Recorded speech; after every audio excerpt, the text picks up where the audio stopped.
Hello दोस्तों, एक important news आप सभी के लिए है। तकरीबन 5 दिन पहले मेरे के ड्रामा ट्राइब चैनल पर back to back new Korean web series midnight video पर 2 स्ट्राइक्स आ चुके हैं। एक और आया तो चैनल बंद हो जाएगा। हम काफ़ी रिस्क लेकर नई नई सीरीज मूवीज आपके लिए लाते हैं, आपको एंटरटेन करने के लिए। सो प्लीज़ आप सभी से रिक्वेस्ट है कि मेरे नए बैकअप चैनल के ड्रामा 2.0 को अभी सब्सक्राइब कर ले।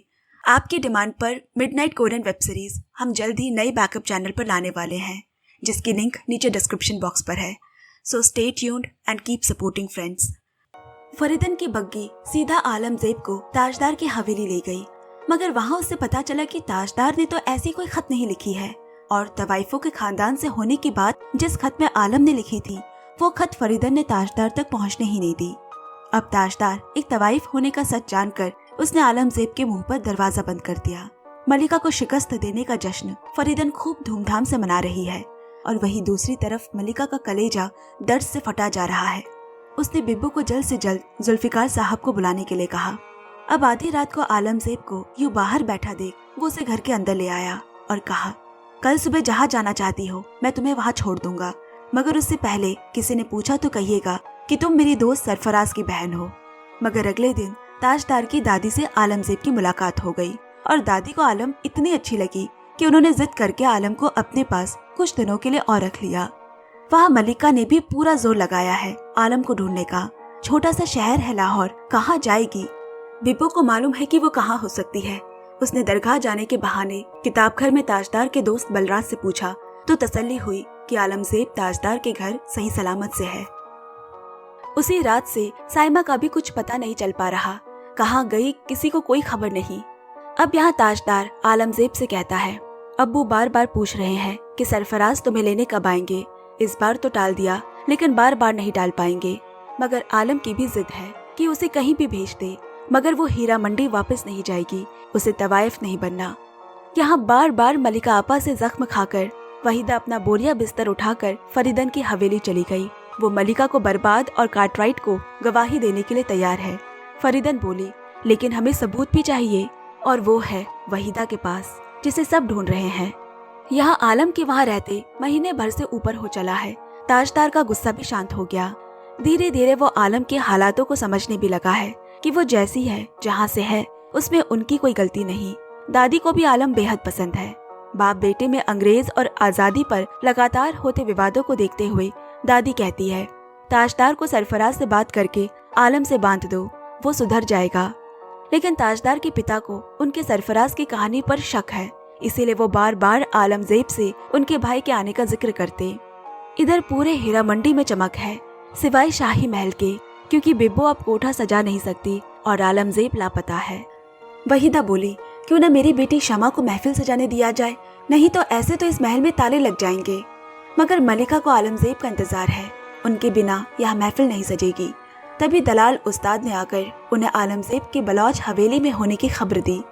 2 दिन बाद ईद के दिन मलिका ताजदार के यहाँ आदम की, और खुलासा हो गया कि आलमजेब किसी सरकारी अफसर सरफराज की बहन नहीं, बल्कि मलिका जान की बेटी है। ताजदार ने सबके सामने अपनी मोहब्बत को कबूल किया, मगर ये रिश्ता ना तो उनके वालिद अशफाक बलोच को मंजूर है, ना ही मलिका जान को। फिर भी अपनी बेटी का चेहरा देख उसने एक मौका दिया उनकी मोहब्बत को, अगर वाकई में वो आलमजेब को इस घर की बहू बना सके, और वहाँ से चली गई। मगर उसके पिता ने उसे घर से निकाल दिया।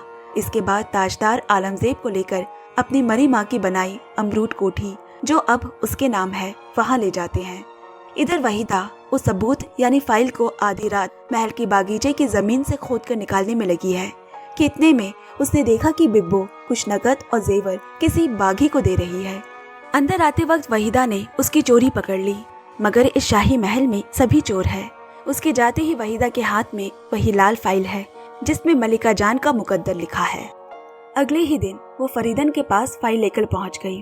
कार्टराइट साहब के पास पहुंचा देना ये फाइल, जिसमें मलिका आपा के खिलाफ सारे सबूत है।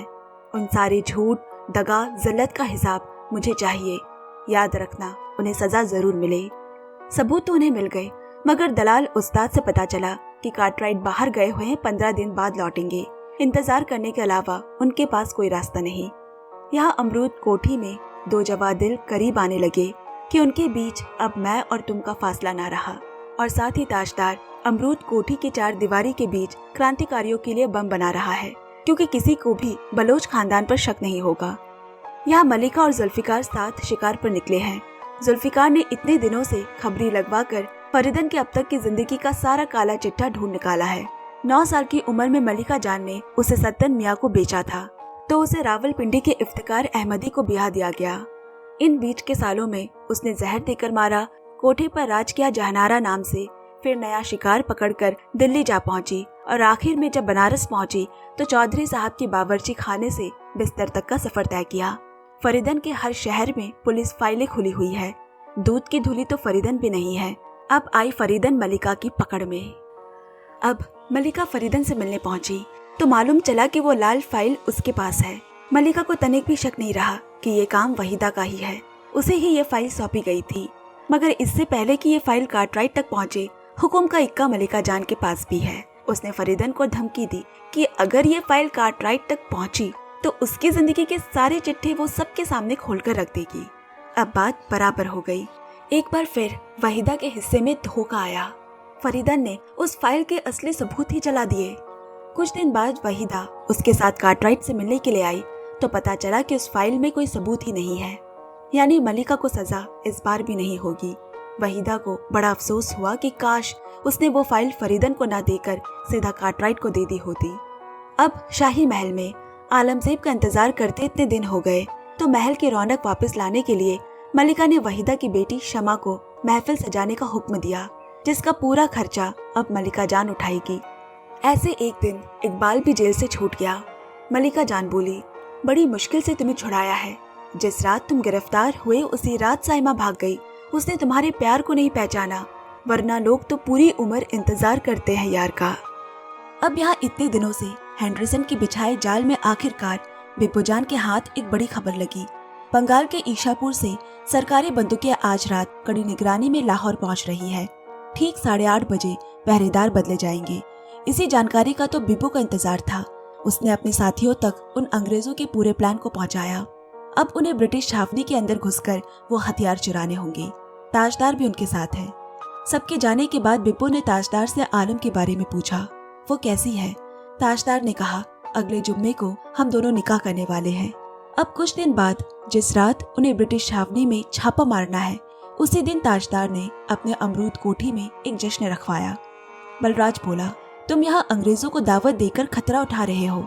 जिस पर ताजदार बोला, यह अंग्रेज सपने में भी नहीं सोच सकते। जिसके अगले जुम्मे निकाह है और जो आज के हथियार की डकैती में शामिल है, वो इस तरह खुलेआम दावत दे सकता है। उस जश्न में कार्टराइट के साथ फरीदन भी आ पहुंची। आलमजेब को ढूंढते हुए वो ताजदार के उस कमरे तक पहुंच गई जहां क्रांतिकारियों के अंग्रेजों के खिलाफ षड्यंत्र के सारे सबूत हैं। उसी रात हथियार चुराते हुए वो लोग अंदर तो घुस गए, मगर उन्हीं का एक साथी धोखेबाज निकला। जब सैनिक सामने के दरवाजे पर बंदूक ताने उनका इंतजार कर रहे थे, वो लोग पीछे के रास्ते से भागने में कामयाब रहे, मगर इसमें हमीद साहब को गोली लग गई। आधी रात में कार्टराइट को जब पता चला कि उनकी छावनी से हथियार चुराने में क्रांतिकारी कामयाब रहे, तो फरीदन ने उसे अमरूद कोठी में जो जो देखा वो सब बता दिया और बदले में उसे अपनी माँ के मुकदमे को चुपके से चलाते रहने को कहा। आज जुम्मे का दिन है, आलमजेब और ताजदार की शादी। आलमजेब तैयार होकर उनका इंतजार कर रही है। वो तो नहीं आए, पर पुलिस जरूर आ गई। आलम जल्दी से एक बक्से में बंद कर भागने ही वाली थी कि उसे रंगे हाथों पकड़ लिया गया।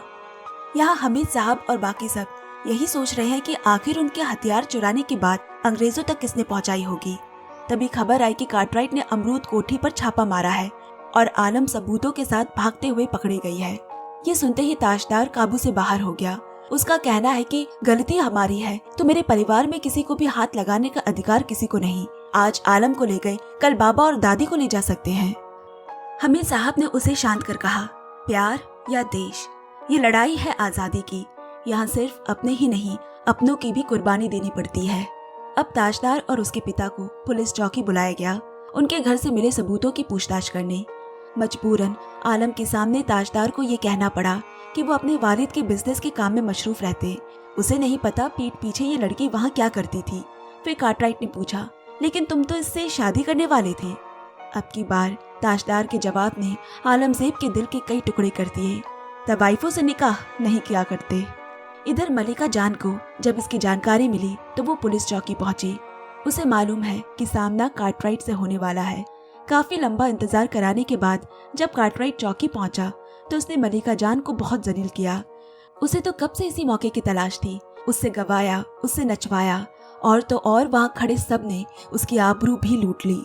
फिर भी मलिका जान सब सहती रही अपनी बच्ची के लिए। इधर सीना चौड़ा करता हुआ कार्टराइट ने जब फरीदन को यह बात बताई, उसे एक औरत होने के नाते दुख हुआ। वो चाहती थी आलमजेब के जरिए मलिका के गुरूर को तोड़ना, उसकी आबरू छीनना नहीं। उस रात उसने कार्टराइट को वापस घर भेज दिया। आलमजेब ने घर वापस आकर बिब्बू को बताया कि वो ताजदार के बच्चे की माँ बनने वाली है, लेकिन ताजदार को पता न चले, क्योंकि ना तो वो उससे शादी कर सकता है, ना ही इस बच्चे को अपना नाम दे सकता है। वो प्यार और देश के बीच चुनाव कर चुका है और मैं उसके फर्ज के रास्ते में नहीं आना चाहती। ये कहते हुए वहीदा ने दोनों को सुन लिया और मलिका जान को खबर कर दी। कुछ दिन बाद काम की जगह पर जब ताजदार बिब्बू से मिला तो उसने हिचकिचाते हुए आलम के बारे में पूछा। बिब्बू की बेरुखी बातों से उसकी नाराजगी बयां हो रही है, लेकिन फिर भी उसने ताजदार तक खबर कर दी कि आलम पेट से है। उसी दिन ताजदार ने घर पर कह दिया कि वो आलम से निकाह करना चाहता है। उसके पिता तो नहीं माने, मगर दादी साथ चलने को तैयार है आलम का रिश्ता मांगने। इधर शाही महल में उनका स्वागत तो नहीं हुआ, पर आलमजेब और उसके पेट में ताजदार के आने वाली नस्ल के बारे में सोचकर मलिका ने एक आखिरी मौका दिया। चांदनी रात 10 बजे अगर उसकी बारात नहीं पहुंची तो आलमजेब मुजरे पर बैठेगी। एक दिन उस्ताद जी सत्तो फत्तो के पास साइमा के गाने का रिकॉर्ड लेकर आया। सुना है वो कलकत्ता की मशहूर गायिका बन गई है, उसके पास अब दौलत है, शोहरत है, सब कुछ है। वहाँ बैठा इकबाल बोल पड़ा, ले चलो ना मुझे मेरी साइमा के पास। अब जाकर क्या करेगा, उसकी शादी हो चुकी है। तू जिसका वफादार कुत्ता बना फिरता है, उसने सिर्फ तुझे जेल ही नहीं बल्कि उसे 2-2 आदमियों के हाथ बेच दिया। ये सुनकर इकबाल का दिल टूट गया। इधर ताजदार के घर निकाह की तैयारी जोर शोर से चल रही है, जो उसके पिता से बिल्कुल बर्दाश्त नहीं हो रहा, क्योंकि आलमजेब से निकाह का मतलब है अंग्रेजी हुकूमत से बगावत।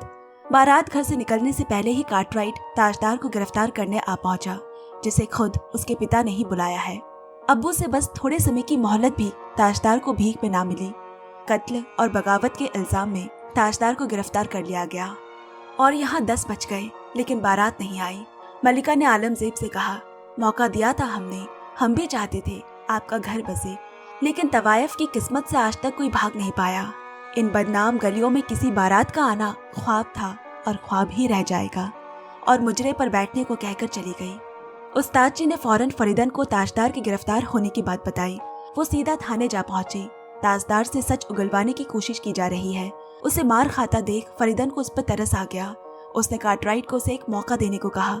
उसने ताजदार को समझाया, सच बता दो वरना ये लोग तुम्हें मार डालेंगे, लेकिन उसके मुंह से निकला तो बस इनकलाब के नारे। उसे इतना मारा कि उसने वही दम तोड़ दिया। जब यह खबर शाही महल आलमजेब तक पहुंची, उस दिन ना वो रोई ना ही सोई। उसके अल्फाज आज तक उसके कानों में गूंज रहे हैं। तो बिब्बो उसे ताजदार की कब्र पर ले आई, उस हकीकत को सामने रखने जिसे उसका दिल मानना नहीं चाहता। कब्र पर सर रखकर आलमजेब आखिर रो पड़ी। अब अंग्रेजों ने ताजदार की मौत का इस्तेमाल कर ताजदार के अब्बा अशफाक को बागियों के खिलाफ भड़काना चाहा।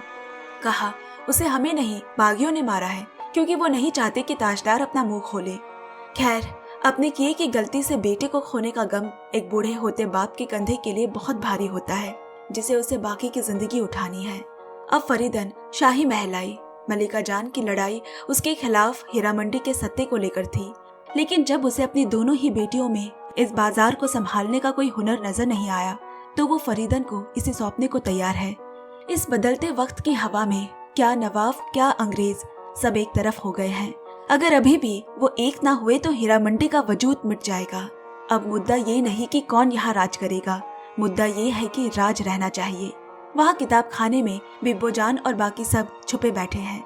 हथियार मामले के बाद पूरे लाहौर में कर्फ्यू लगा है। अंग्रेज चप्पे चप्पे में बागियों को तलाश रही है। बिब्बो उन्हें छुपाने के लिए हीरा मंडी ले आई, मगर मलिका जान उन्हें बाइज्जत वहाँ रहने देने को तैयार हो जाती है। वो कहती है, इस मुल्क की तकदीर इन क्रांतिकारियों के हाथों में है।